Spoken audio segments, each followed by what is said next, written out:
Merry Christmas to anyone who wasn't able to jump on board with us yesterday, and happy holidays out there. Miami Hurricane style today with a wholesome one. Please, of course, check him out, the wholesome one Holloway over on YouTube. Man, how's it going today? It's going great, Mark. Just was able to finish graduate school, so I'm so excited, man. It's amazing. The outpour of love, man, for people. It happened last week Friday, so it'll be official in May, of course. You know how that kind of goes with the ceremonies being pushed because of COVID and stuff. But besides that, man, it was such a great experience. Just wish my family was there to see it. But besides that, it's amazing. It's a phenomenal accomplishment. Congratulations. Thank you. I appreciate it. Thank you so much. And it's been good. You know, you got that, and you follow that up with the holiday weekend that just passed, and just been good, man. And the number one thing that happened today, well, besides all of us waking up, thank God for that, for the people that did, another chance to get it right. But De'Aaron King decides to opt in, not opt out, opt in to his senior season at the University of Miami, which does not happen very often at the University of Miami. So we're truly happy about that. Looks like a sixth season for him, 4 at Houston, 2 at Miami.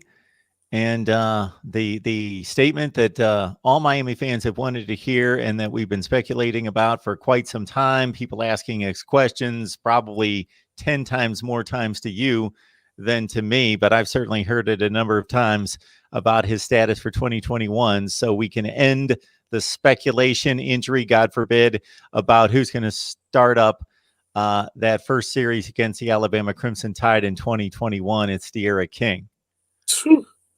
Hey, you know, Mark, eventually, if you want your program to get where we want our program to be, I mean, you got to play games like that.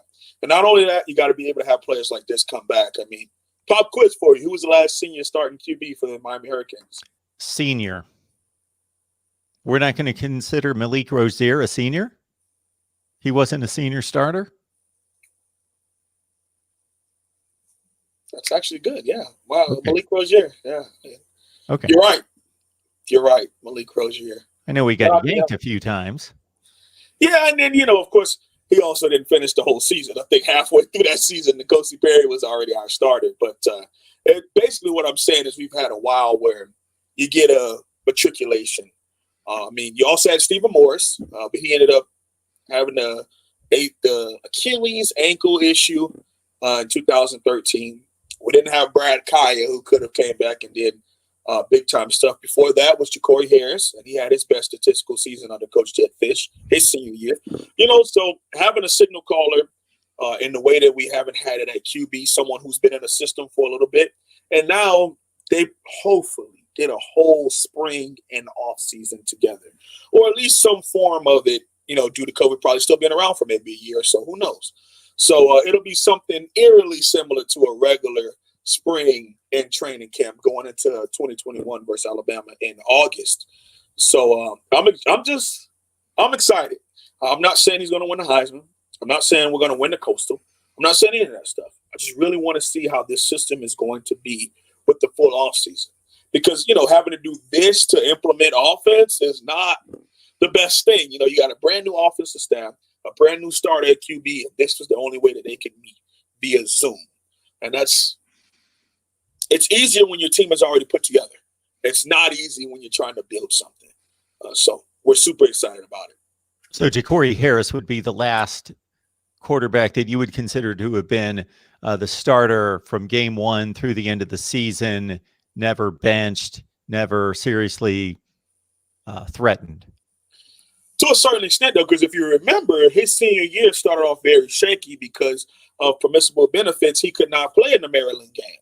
It was Stephen Morris's debut as a starter for that game. And the Miami Hurricanes lost was it Veterans Day? It was a Monday kickoff. Weird. Like Maryland came out in all red, went back and changed uniforms and came out in all black. It was Wait a minute. Weird. This was the first game of the season? The very first game of the season. Labor Day. Labor Day. There we go. Not Veterans Day. Labor Day. Yes. So, you know, at the end of the day, and yeah, we did lose that game, but it is what it is.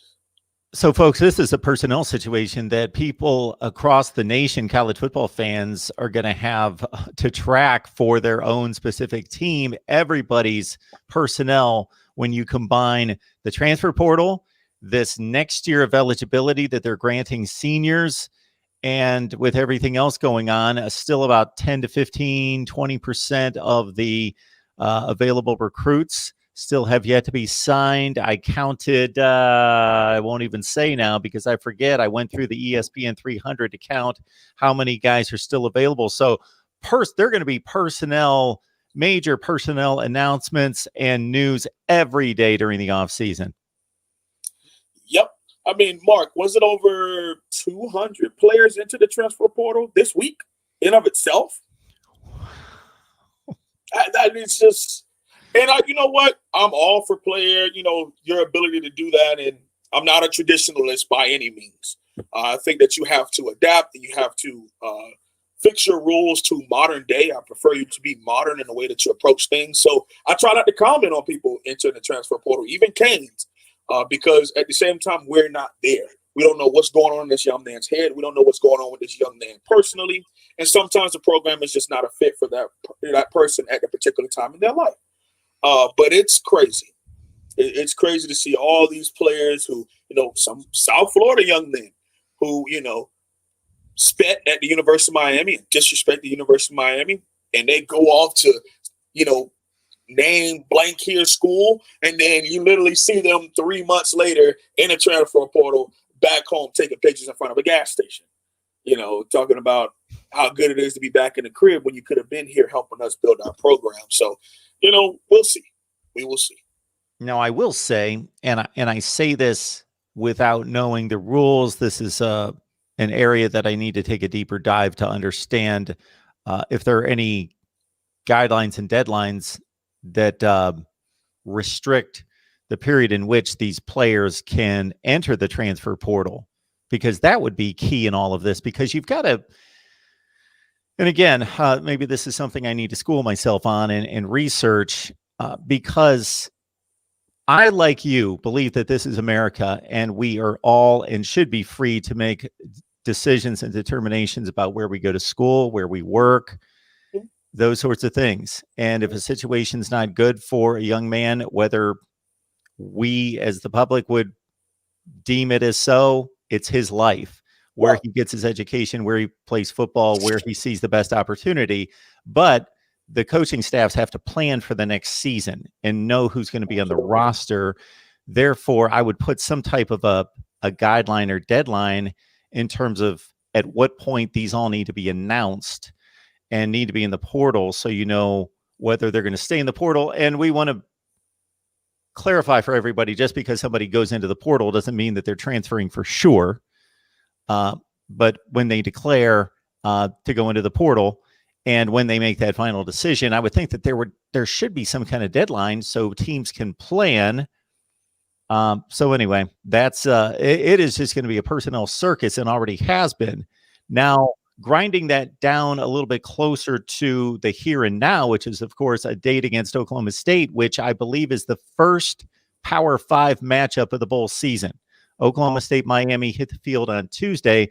We haven't heard about anyone opting out on the Miami side, have we?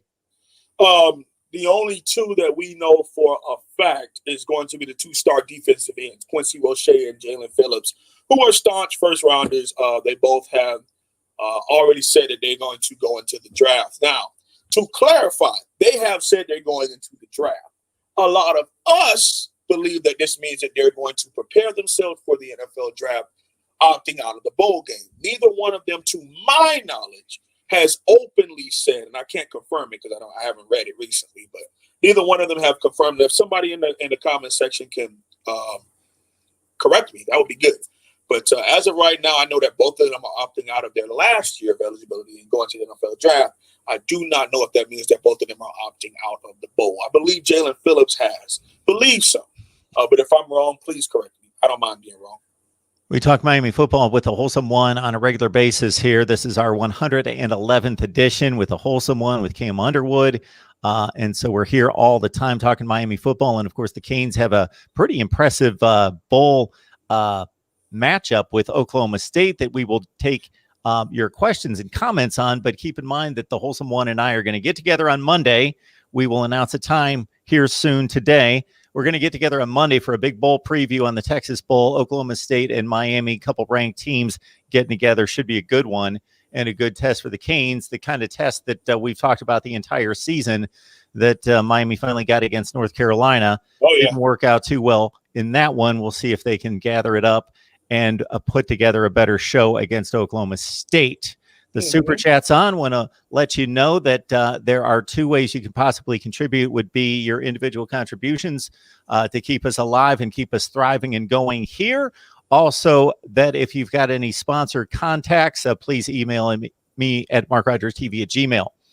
That seems like a good spot to start right there, Wholesome One. Without Roche, without Phillips, what that DN position is going to look like against OK State. Oh, man. The good part about it that's kind of different, though, Mark, is that this Oak State team is a little different from the years of them just airing it out all over the field. They're very balanced in a way that, thank you, Chris Weatherspoon. I appreciate it, man.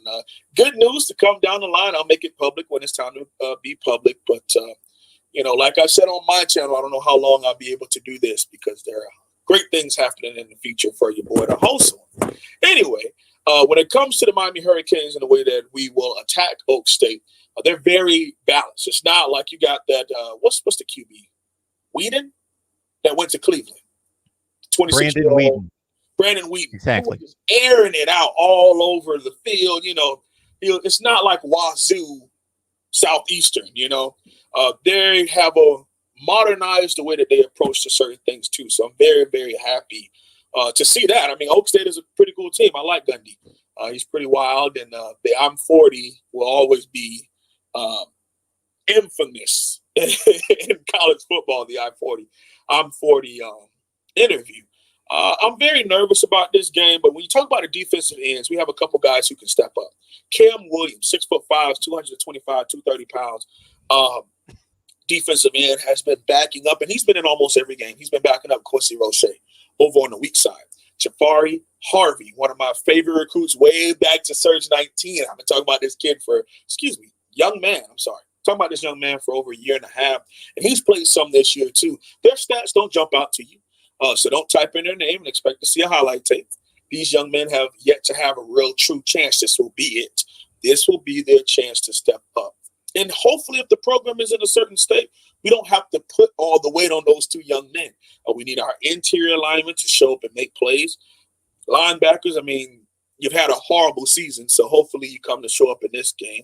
And the good thing about it, Mark, is we don't have to play their all-world running back because he's already opted out of this season because he probably would have ran for 400 on us. He's a first-rounder, man. Is it Chuba?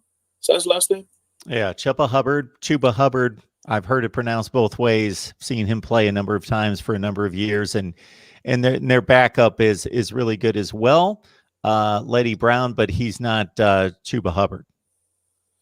I just hope we were able to rally to the football and bring them down. This game could be eerily similar to West Virginia 2016. Back then where we were kind of struggling and we're playing a pretty good team. Not a team that's on the elite level, the other half of the top 15. We're playing a team that's on the bottom half of the top 15. They're a top 30, 40 program in the country, and they're a pretty good team. And if you don't show up with a quality game plan, if you can't convey the message to the young men to go out there and execute, we will get blown out. That's what's going to happen. If we come out and we can't stop the stretch play, which Manny Diaz hasn't been able to do since his days at Texas. Something similar as a simple stretch, he can't stop by any means unless he has elite defensive tackle play. I can go on all day about that. But we got a lot to work on, Mark. And Oak State will not take their foot off the gas because they feel bad about the University of Miami trying to build their program. They will run the score up and keep kicking us in the face. And obviously you see this team picks and chooses when they want to fight back. So we'll see. We will see. I haven't looked at the line at this game, but I would expect it would be within a field goal. I think it's going to be. I think it's 3.5 right now, Mark. Yeah, that makes total sense to me. Oklahoma State came out of the gate as arguably the best team in the Big 12 for most of the season. Most of us thought they were the best team in the Big 12, certainly played like that for the first 7 or 8 games of the season, posted the best defensive numbers in the Big 12. I saw most of their game against Iowa State. So if you saw Iowa State, who finished in first place in the regular season in the Big 12 and barely lost the Big 12 championship game, OK State beat them 24-21. The real down moment of the season was when they had an opportunity to take control of the Big 12. Oklahoma put a stomping on them for 41-13. I watched their game against Texas. They lost, it was a crazy score, 42-35 kind of game. They dominated that game statistically. Texas has a monster at D tackle who lines up at D end. He's all over the place. Joseph Asai, who pretty much wrecked their game. He made about 5 of those kind of plays that a D end will make where he, batted passes in the air and picked them off and forced fumbles, strip sacks, and he pretty much wrecked their game. But other than that, they lost the turnover battle 4-0 to Texas, but they outgained them almost 3-1. And then they played okay down the stretch. They're a 7-3 football team, 6-3, something in that range. I know they lost 3 games, whatever the numbers add up to there. I believe they're 6-3 with losses to Texas, Oklahoma, and another loss in there to somebody that I'm not coming up with right this second. They played a good Tulsa team in the non-conference, trailed in the fourth quarter, came back and won when their starting quarterback, Spencer Sanders, got hurt in that game. He's a dual threat guy that was highly, highly sought after, recruited. He's a little loose with the football, but a dual threat guy that's pretty talented. Mm-hmm. Side note, Tabardine, see that name right there? Attention, all non-Miami Hurricanes fans. This guy does not represent our fan base as a whole, okay? He's a very excited Miami Hurricanes fan who loves Manny Diaz. That doesn't make him a bad guy. A little bit of annoying, probably. But don't think that he represents our fan base. And some of his very optimistic approaches to how Coach Manny Diaz and this staff is running this team. Got to make sure I put that out there because this dude is all over the place. But, man, when this game first came up, I was like, we're going to pull a Big 12 team. I kind of would prefer to play Oak State than to play Texas. Because if we would have played Texas, Mark, that would have been bad. The staff difference, we would have been – they would be playing a completely different game. Now, Coach Gundy and his staff is pretty dang good. I mean, I by no means am trying to disrespect Coach Gundy. But I think as far as a little bit of a talent gap, because it is a two-way street. You got the young men on the field, and you also have the coaches who put them in position. So at the same time, I think we're a little bit closer to being able to win this game due to the talent gap being a little closer. If we had to play Texas, the talent gap is not that big. Therefore, the big time difference on the sideline would just take it to a whole different level. So we'll have a show on this. We'll talk numbers and all type of stuff and matchups, key matchups throughout the game we want to get to. But I know you want to touch on this a little bit. But yeah, we'll save some of the breakdown for Monday afternoon, man. Make sure you guys are there. I can't wait. I'm excited for this. A bowl focused show. I'm excited about it. Yeah, we're all fans. You can say whatever you want. Hopefully you're factually correct. And if you're on the hopeful side of things, there's nothing wrong with that. But just stating out just completely illogical statements is like when he comes on and says Miami's going to beat Bama by 20. Come, bro, please. Please. Come on. Boy, that Alabama team is something else. Tell you what, Mark, a lot of the Canes fans really get on me hard because, I'm a big Nick Saban supporter. I love Nick Saban. And Alabama's like my second team, proudly. I love watching good football. I watch Ohio State football. I watch some Clemson football. Like, I don't have anything against those teams. They play great football. And if anything, if you just watch the Miami Hurricanes, you haven't watched great football in a long time. So I have definitely nudged a couple of our fans to just watch some other teams. You don't have to follow them recruiting-wise, but just watch how the game is played so that when we hire certain people, we bring in certain schemes, that some of that stuff won't work down here. But if all you're just focused in on is Miami, Miami, Miami, you become delusional. And it's not good. I was there at one point too. But, once I take my shades off and I put on my visor, my coaching visor, I understand that it's college football is a little bigger than just Dade County. Yeah, especially when you go 7-8 consecutive weeks and you're seeing nothing but Virginia and Pitt and Louisville and NC State. And winning by 5.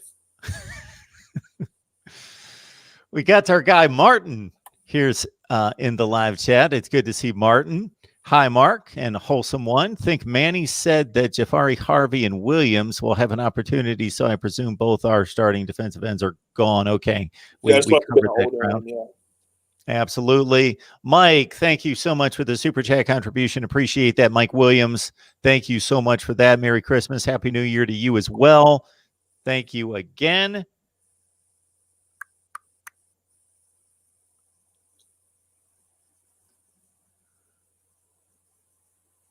We need depth at the end.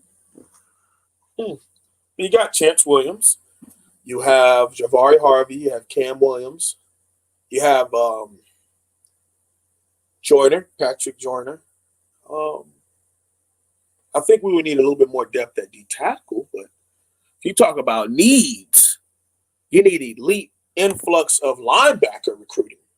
You need elite influx of cornerback recruiting. That's what we need. We need a better defensive staff. Okay? That's what we need.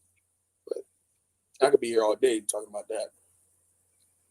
You wonder if that North Carolina experience, I think it depends on what kind of person you are. And if you're playing elite college football at this level, then you're a competitor. And you would think that would slap them in the face and get them to work and think, okay, we're playing another team that's pretty much on that same level, and we better be ready to go. We weren't last time. Maybe there's a few guys that there might be a little fear that's been struck in them to say, wow, that happened last time, and they might back down a little bit. So it's a bit of a psychology test when you get, punched in the mouth like they did against North Carolina, and now here's a similar matchup. Now, I'm not talking about styles of play, but in terms of the level of play, a similar matchup. I think you have a good point there. Mark, the tough part about coaching, and when you observe coaches and you really study them, is that only the elite of the elite are willing to step away from certain things that have made them who they are, or feel as though that you can't tell them anything. It's very hard for them to move off of that and to allow another opinion or someone else's viewpoint of how they should run their program or do certain things to change. When it comes to this defense, us as Miami Hurricanes fans, and I have to say us because I am a Miami Hurricanes fan, but I have been on this defense for years now. Some people don't like it, but to me, even when we were the 13th ranked defense last year, we never played like it. There's just certain things that we don't do well. Okay. And you start talking about a top 15 in anything, you probably can't point out one thing that they can't do well at a horrible level. Us stopping the run against quality teams is something we have not. Even when Coach Diaz was our defensive coordinator, Mark, we would give up big plays. Yes, he would send a whole bunch of blitzes. Yes, he brought the 4-3. I understand all of those things, but you do have to self-evaluate. And one thing I did love about him is that he did do that and realized to switch to the 4-2-5. But now that we're in the 4-2-5, we've been recruiting to the 4-2-5. Now we still have this issue with stretch runs. A simple off tackle and simple counters should not be able to run for 500 yards. And then to be able to go the whole game and have no comeback for it. Nothing. No change-up pitch. No different shot, nothing. It's bad. And now you're going to line up against a team in Oak State who's going to do, like you said, some of the same things. They're going to spread you out to run up the middle. Then when you bring your linebackers in the box, they're going to start throwing those now routes. They're going to start throwing those screens and open up the box so that they could run right back up the middle. You're going to get some of these same things. So I'm hoping that what happened 2 weeks ago changed the minds of the most important person that it has to change, and that is Coach Manny Diaz. Not Coach Blake Baker, not Coach Efren Banda, not Coach Mike Rupp, not our strikers coach, not Coach Todd Stroud, none of them. Coach Manny Diaz. Because sometimes it takes you really getting your head kicked in for you to realize there are some holes in this scheme. We must address them because it's already been exposed. And if you put this on film, then they're going to continue. Other people are going to turn the same film on and run those same plays until you prove you can stop them. I got the wholesome one here to talk Miami football. So bring your comments, your questions, debate topics. We've got Oklahoma State in the Texas Bowl for Miami to try to finish off the season at 9-2. Big Low, thank you so much for your comments and support of the channel. Appreciate that. Fragrance Place. You think Garcia convinces Christian to come here? That is the offensive tackle that they started the hashtag Lee to the U. Tristan Lee. I would love it. First of all, I would want the young man to make the choice for himself. I believe it's Tristan Lee. Yeah, I think it's Tristan, not Christian. Yeah. Tristan Lee.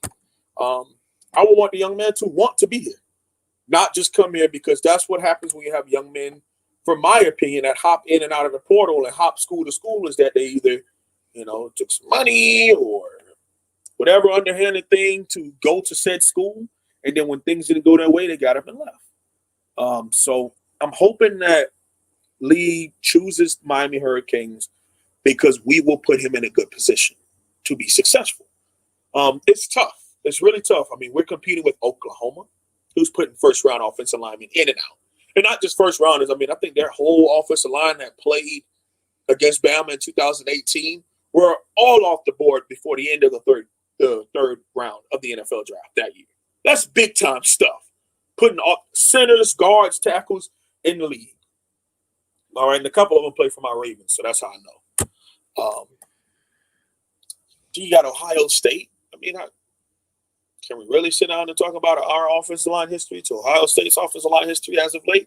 Probably not a good battle. So I'm hoping that he wants to come here and that we will put him in position and not waste his talent and not waste his time. Okay, once you put pen to paper, that clock starts. It starts going. And it's a moving object. Okay, if I stay stagnant at all, I'm losing time. And now I'm just trying to get back and got to work double, harder to get back to where if I just would have done things the right way the first time, I would have already been in line and ready to take whatever's there for me. So when it comes to Tristan Lee, I would be excited if he was a Miami Hurricane. I would love every second of it. I would want him to, number one, not be promised any PT, come in and earn it. And if he comes out and wins, let's do it.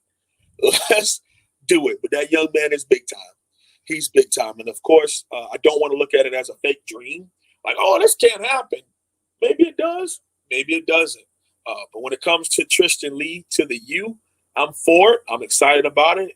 And for those of you who hate on the hashtag, man, listen, if we could do anything to help him pick the University of Miami, I am all for it. You call us crazy fans all you want to. That's fine with me. Tristan Lee listed at 6'5", 270, 11th rated player in the nation. Not at his position. 11th rated player, period. 247 Sports Composite. Number 4 offensive tackle. Top rated player in Virginia. Right now at 247 Sports, they've got an Oklahoma lean on him, as the wholesome one says. Richard Hill brings up a name here in Ed Reed, and I was just curious when I saw him bring up Ed Reed. Since he was given this consultant position, I forget the exact title. Chief of Staff. Chief of Staff. So we've seen him on the sideline. Right. Can you, and maybe there's no evidence of anything, So I'm just throwing it out there. Is there anything that he's done in particular, anything that you know of that's been visible just in supporting the team, the program? To be honest with you, Mark, his position still is defined, but no one knows exactly what he's doing, which to me, that may be a good thing. That may be a good thing that he's doing things behind closed doors. From what I know, he is the bridge between the administration, the staff, and the players. So he is the one that is building a relationship with these young men off the football field. Yes, of course, I think he's able to sit in on a couple film sessions, but he can't overtake a coach's position. You know, I can't speak on whether he's running 7-on-7 or anything like that. I don't believe so. I think that would be against the rules. But he's more of a consultant, really just trying to get in the young man's heads and really see how he can build a connection between them and the staff. And a couple of players have spoken about it, but for the most part, it's kind of been under wraps. So I don't really want to speak on something I don't know to the highest degree, but what I can confirm is that he is building great relationship with these young men, and they respond to him. So whatever he is doing, take it to a different level, Coach Edry. Take it to a different level. Go higher, go higher, go higher. Because obviously we're here with it, but we want to get up here with it. So we got to take it to a different level. I'll take a stab at this, Tabardine. Basically what I'm saying is that if you state something that's factually incorrect, then I'm going to correct it. You know, if you said Miami won the national championship in 2015, I would say, well, obviously that's wrong. And people do that at times. They state things that are just factually incorrect and they're easy to dispute. Then there are things that are just, they're not factual of nature, but they're just ridiculous. Like, Manny Diaz is the best coach in college football. You know, that's just ridiculous that everybody knows. And that's not a knock on Manny Diaz that he's not the best coach in college football. There's only one best coach in college football, and there's a debate between 3 or 4 guys, something like that, that we could have that's reasonable. I don't even know if it's 3 or 4 at this point, but something in that range all time in terms of active coaches. There's one guy. But in terms of what they're currently doing, there might be 2, there might be 3, maybe somewhere. Anyway, it's just not a reasonable conversation. It just doesn't make any sense, and it's not logical or sensible in any way. And that's the only thing that people are saying here. And when you state that Miami's going to be Clemson by 28 points, and then the game comes and goes, and then now Alabama. You know what? If Miami beats Alabama by 1 point next year, I think everybody on this chat that's a Miami fan would be just ecstatic, jumping through the roof. I might cry, Mark. I mean, cause we don't get stuff like that. So Tabardine says here, Mark, I'm trying to be a nice guy. All I want to do is go back and post all those holding on my channel that Clemson was doing okay. So yes, they are dirty. All right, we'll move along. Yeah.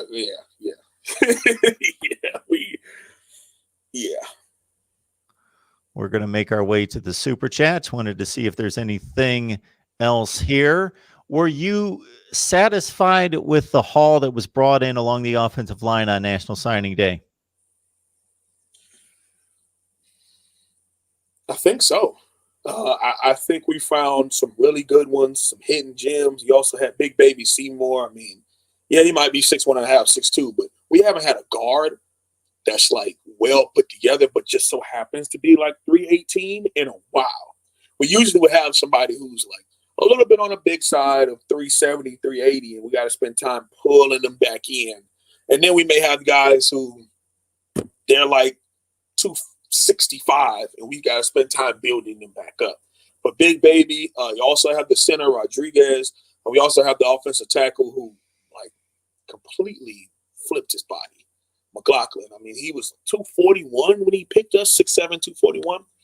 Now he's like 6'7", 6'8", 285, 290. So that means he took it upon himself to get right in the weight room. And of course, you know, I've had my debates with us Canes fans about the whole Miami guy and 3-star from Dade is a 5-star anywhere else, all that type of stuff. I get it to a certain extent. But back then we had elite staffs who could pull that out of a young man. We don't have that. Okay, we just don't. So what we have to do now is up the recruiting. So yes, we may pick a 4-star who may not be your, and like I said, I'm from Dade, I'm from the crib. Okay, I definitely understand our way, especially at the Mecca and Trash Pile, with some of the great players that's been on that field. But a lot of those young men are 4-star, 5-star players. Okay, so we don't have to keep arguing that a 3-star just so happens to be better than a guy from Georgia or Alabama or Cali or Texas just because they're from the crib. All right. Yes, we play a great brand of football, but there's good football played on probably 20 states, you would say, Mark? Has a pretty good borderline. I mean, you got the DMV, that's 3 right there. Ohio, okay, really good football in Ohio. California, Texas, Georgia. Some New York places are pretty good up there, but not the biggest. Pennsylvania. Michigan is on there too. Huh? Pennsylvania.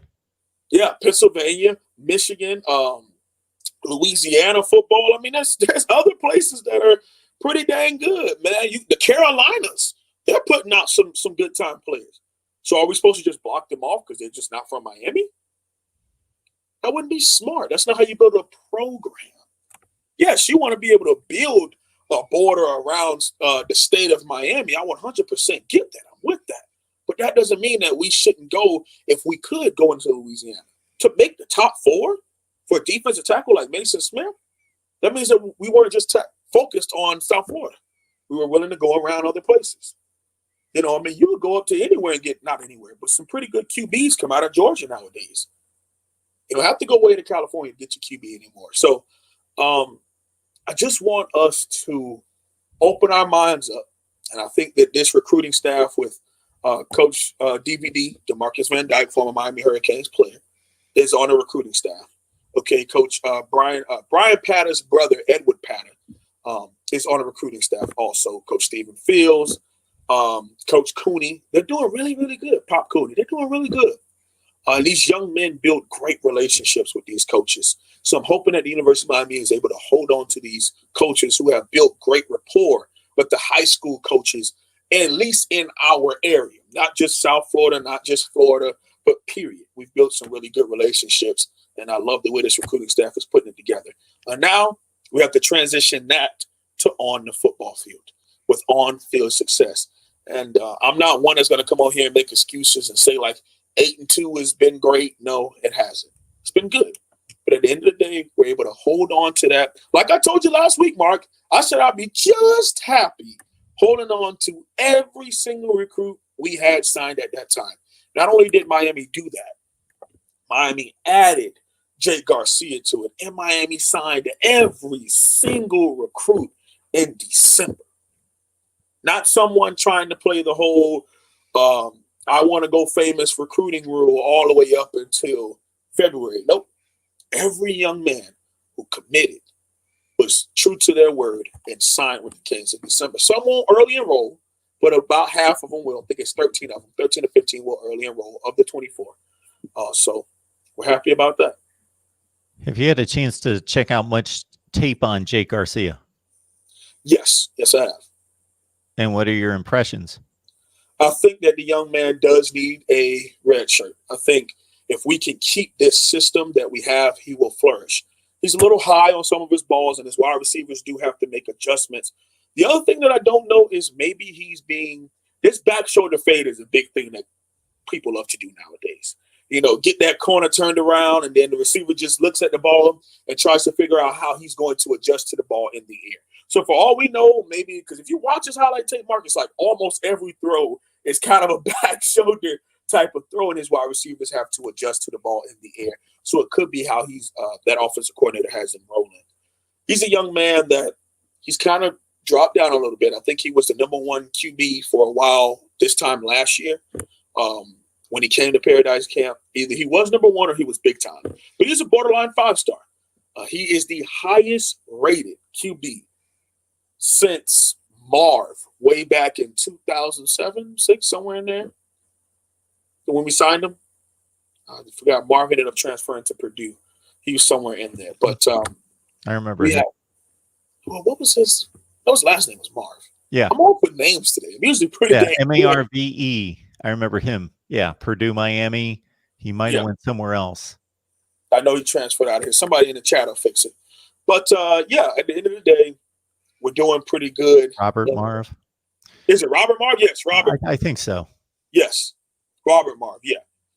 Since 2003, 4-ish, he's the highest rated QB. Wait a minute. Jake Garcia is the highest rated QB since 2003 or 4. Trevor Lawrence, Justin Fields. No, to sign with Miami. To sign with Miami is what I'm talking about. Oh, to sign with Miami. Okay. Oh, yeah. Okay. All right. Okay. Okay. I was going to go down Andrew Luck, and I was going to throw out all sorts of guys. Lenny the Gump, thank you so much for encouraging everyone to hit the like button. Michael Love, best profile picture on YouTube. Thank you again for your support. We appreciate that. Happy holidays, college football family. Smash the like and subscribe. Thank you for that, Michael. We appreciate that so much. And Michael says, appreciate the great content. Thank you so much. I started to go through the 247 Sports composite for those players that had not signed on the early signing day to see who was still available. There's a guy that's being talked about quite a bit in the live chat by the name of course, T2, Terrence Lewis. The lean on 247 Sports right now is Auburn. He's the 16th rated player in the country, regardless of position. Number 1 inside linebacker, top player out of Florida, top 5 player who obviously committed to Tennessee. And it's not necessarily that Tennessee's out of the mix. He's just opened up his recruitment. You know what, Mark? It is that Tennessee and Auburn are out of the mix. So there's a investigation going on in Tennessee. I don't want to speak on something I don't know much about, but supposedly there's this investigation in Tennessee. The NCAA is kind of, in talks with them there. So basically it is a 3-way battle between Auburn, Maryland, and Miami. This is based on my knowledge at this time, okay? Auburn just fired Coach Gus Malzahn. So initially he had cut them out, and it was between Maryland and Miami. Supposedly the University of Miami is not actively recruiting T2. So I'm trying to be very careful where I go with this. So I don't know where he's going to pick. Would I take him at Miami? In a heartbeat. He is who you would need in a 4-2-5. Big enough to stop the run and take on blocks and shoot gaps if he has to, but can also drop back and cover. Better than we've seen in years here. Even like Sean Spence kind of cover. And that's like 10 years ago. Okay, because even Denzel Perryman couldn't really tackle. He could tackle, can't really cover. Shaq Quarterman couldn't cover me or you, Mark. So it would be a big time jump in athleticism at the linebacker position and a true linebacker. Not a defensive end who just happens to be 6'1", who you don't trust because you don't know that he can just go get the QB, okay, not move to linebacker. Not a big dude and, like a Patrick Joyner type who's 6'2.5", 6'3", and he's a tweener, and you just don't know where you want to put him. No, this is a true freaking linebacker. He probably put salt and pepper and a hot sauce on his cake. Okay, this is a true head hunter. This is what you need at linebacker. But it may be a little bit off with the whole off-the-field issues. But I, for one, like I spoke about on my channel, I don't like to bring that type of stuff up, Mark, because we don't know if it's true. Whether the story was told to me, told to anyone else out there, I would be disrespecting the good name that I have built as a good human being to come speak on something I don't know regarding another young man and his life. I can't speak on it. I don't know. What I will tell you is that I would love to have him a part of this recruiting class. And I think he could be a big step forward as far as Coach Manny Diaz and this recruiting staff being able to say, look, we can turn you into that or better than that, because at this point, Mr. Rubicon brings up a great point on our channel all the time on my channel. He talks about the fact that this staff thought that Jaquan Johnson was the best safety they had ever seen. Then Bubba Bolden walks in. Okay. They thought that John Garvin and Joe Jackson were some of the best defensive ends they ever seen. Then Greg Rousseau and Jalen Phillips and Quincy Roche walks in. Because this staff is growing before our eyes. So now they're like, oh, okay. So instead of, I don't want a Shaq Quarterman, I want a T2. I wouldn't mind a Jaquan Johnson. I want a Bubba Bolden, though. So there's a big step. Or James Williams. Cam Kinchins is more of the ilk of Jaquan Johnson. A solid athlete, but an elite leader. And you want him on your team. But on the other end of things, there's that big-time athlete that can be hit or miss, but when he comes downhill and hits, it's going to be big time. That's your Bubba Bolden. That's your James Williams. So his staff is growing before our eyes and learning on the job. So T2, if you ever just so happen to come across this, I would love if you pick the U. If you don't, go have a great career wherever you are. No hard feelings, brother.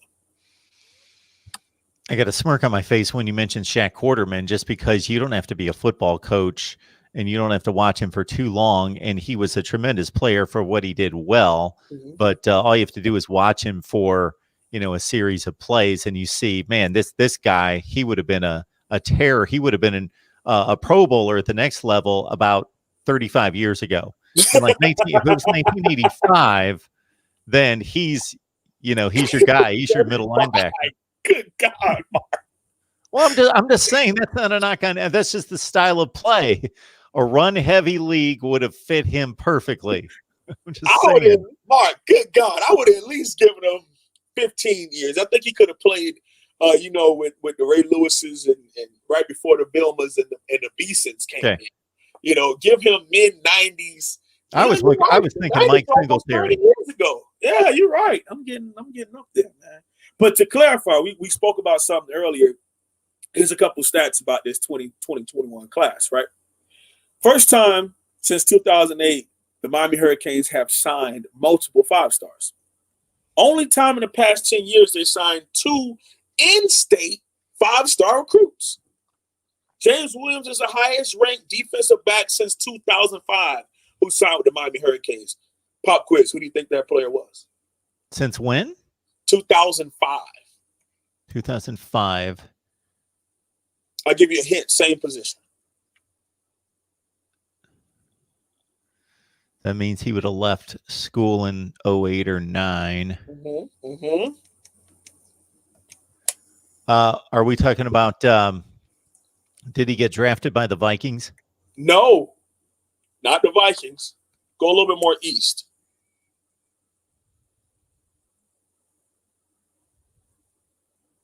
We're not talking McKinney. We're not talking, who am I thinking of? Big time play against Clemson, 2005 overtime game. He made the game sealing play. Yeah, you got me. Kenny Phillips. Okay. I would have never come up with that, but really? I remember him. Oh, okay, gotcha. Yes, so he is the highest rated DB since then. Okay, who drafted Kenny Phillips? The Giants. First round, last pick of the first round in 2008. Okay. So I got confused when I just heard Williams, and I thought we were talking your offensive lineman. So I went offensive line side. Who drafted? There was a mix-up at the NFL draft in the first round when the Vikings. I should probably not even go down this path. It involved the Miami offensive lineman. Anyway. Fragrance Place. I see Zach McLeod is coming back. Would it be relevant for John Ford to come back? Zach McLeod's coming back.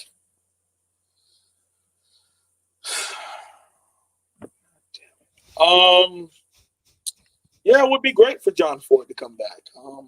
I think that he would do wonders. Another year under strength and conditioning and really switching that body around. So I would really, I just brought my whole God. Anyway, yeah, I think it would be great for John Ford to come back.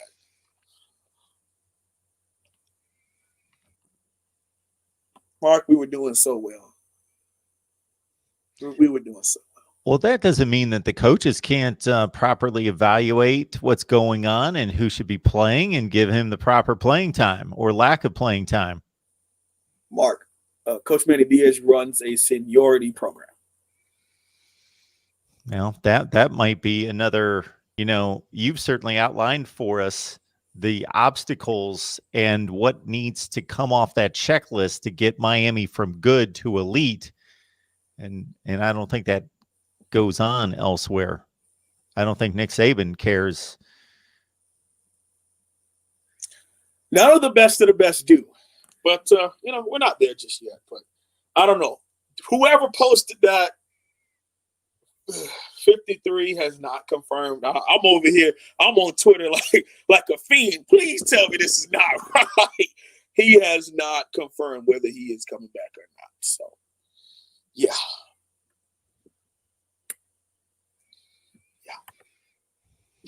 Everybody is killing me because of my face. Listen, man, I got really, really down for a second. Mark, crop that part out on the uploads. Don't put that part out. It's there. It's streaming right now.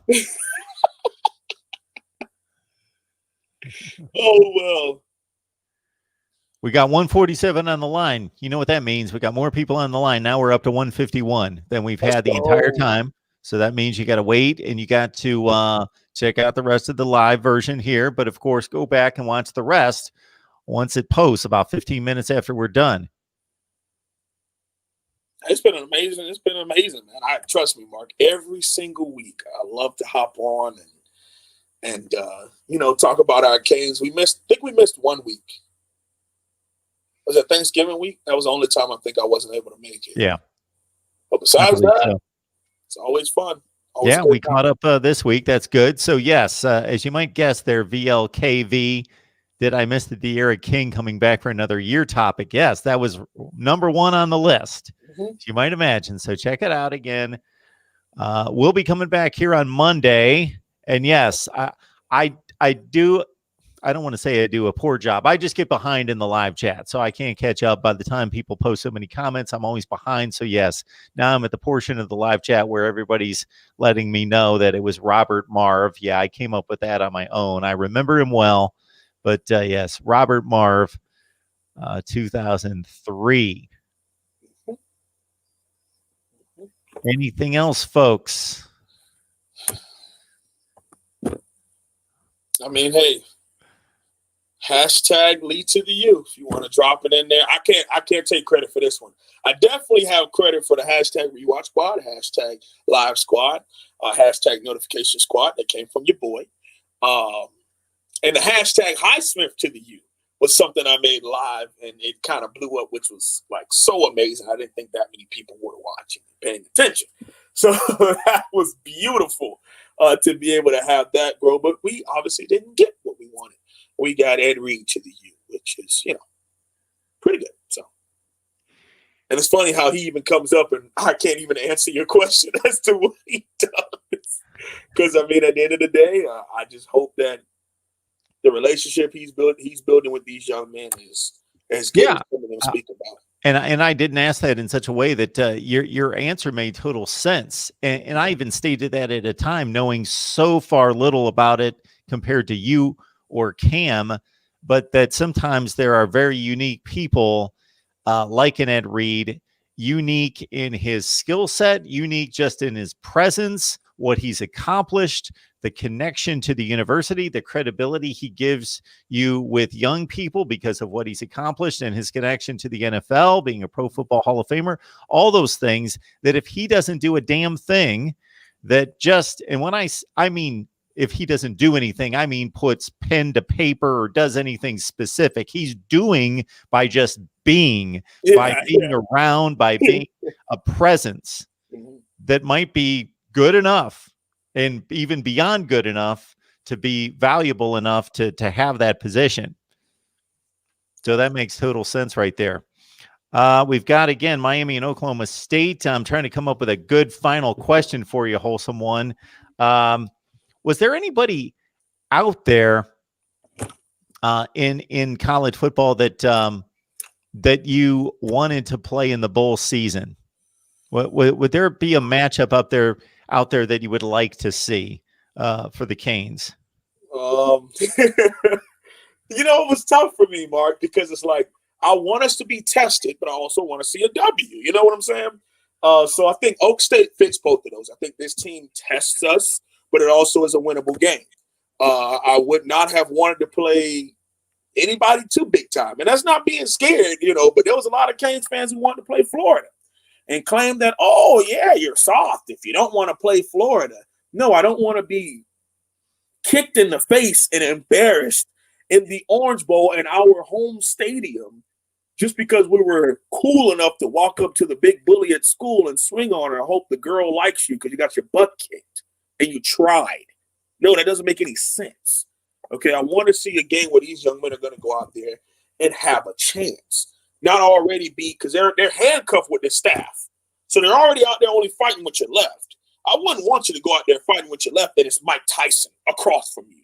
Or in Florida's not Tyson, even though they might be close to where they were swinging with Bama like that. I don't know if Coach Saban will want to see them again. That was one heck of a game. Quality staff, quality fight. Okay?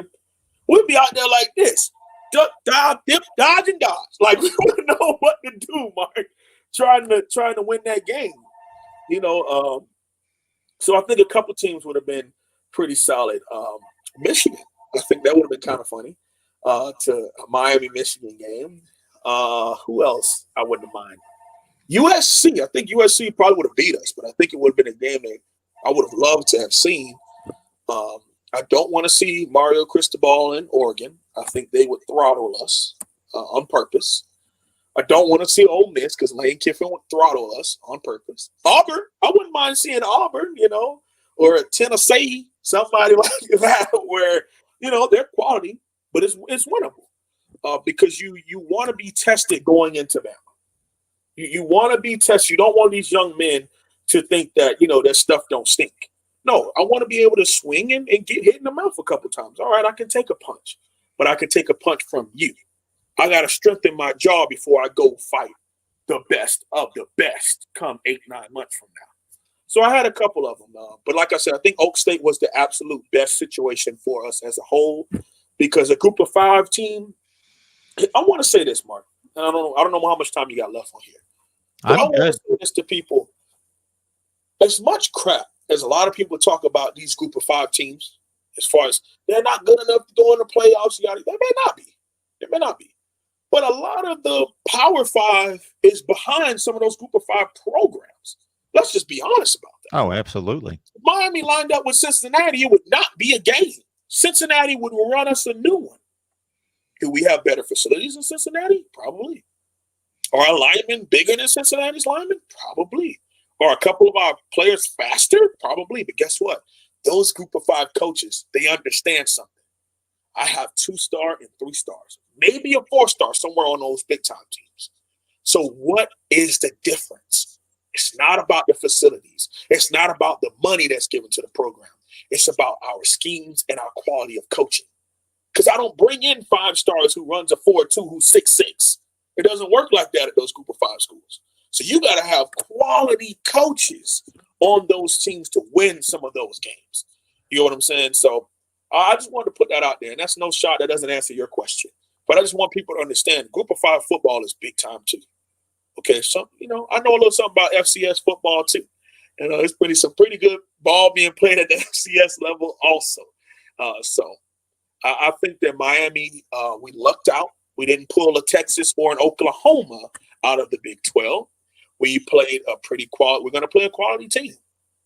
And mixed with what happened with UNC and what's going to happen on Tuesday with this game versus Oak State, I hope that the University of Miami administration, I hope Coach Manny Diaz, whoever needs to be, have their minds changed about this defense and how we run our program, I hope and pray they pay attention to the last 2 games. There's a lot that needs to be fixed if you want to take that next level. Because guess what? We're going to get kicked in the face with a little sweet chin music in about 8 months. So let's make sure that we're building up the best that we can as a staff, as an administration, as a football program as a whole, to give our best bet moving forward with the program. Jeremy wanted to see Georgia or Florida. Eddie wanted to see Florida. Derek wanted to see USC or Texas A&M. Marshall is letting us know in addition to Chuba Hubbard, Tylan Wallace is one of the best wide receivers in America. I've seen him play a number of times. He transferred from LSU. He's not going to be available. He's not playing as well, so that's a good thing for the U. Dylan Stoner's a pretty good football player for them at wide receiver, and a number of people wanted to see various teams here. All right, good stuff. Again, the Wholesome One and myself will be back here on Monday. Time to be announced. We'll figure that out. But on Monday for a big bowl preview, Texas Bowl, Oklahoma State, Miami should be a good one. I do not recall these schools ever getting together, and I usually have a pretty good recollection of that if it had happened. I want to say I think the history goes back somewhere in 89, like a kickoff classic in 89, somewhere in there where we just like. Really? Yeah, because I mean, I didn't think that Miami had ever played Auburn. Then come to find out, like both. Oh yeah, I remember that game. The Canes. That was in '84. Like, I didn't know that. We were the only ones to hold them under like 150. So I watched that game. I think it was 20-18. It was 80 what? 20-18 in '84 against Auburn. I think you could fact check me on that one. I wouldn't know. but Oklahoma State and Miami. Yeah, I don't remember that.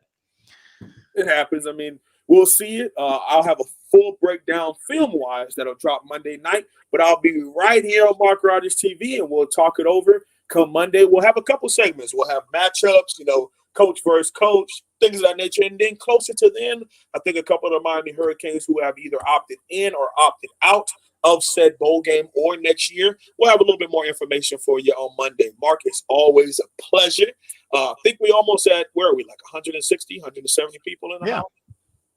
Hey, appreciate each and every one of you all for being here and supporting Mark and supporting your boy, the Wholesome One. So, hey, I appreciate everybody so much. Y'all have a great day. And as always, go Canes.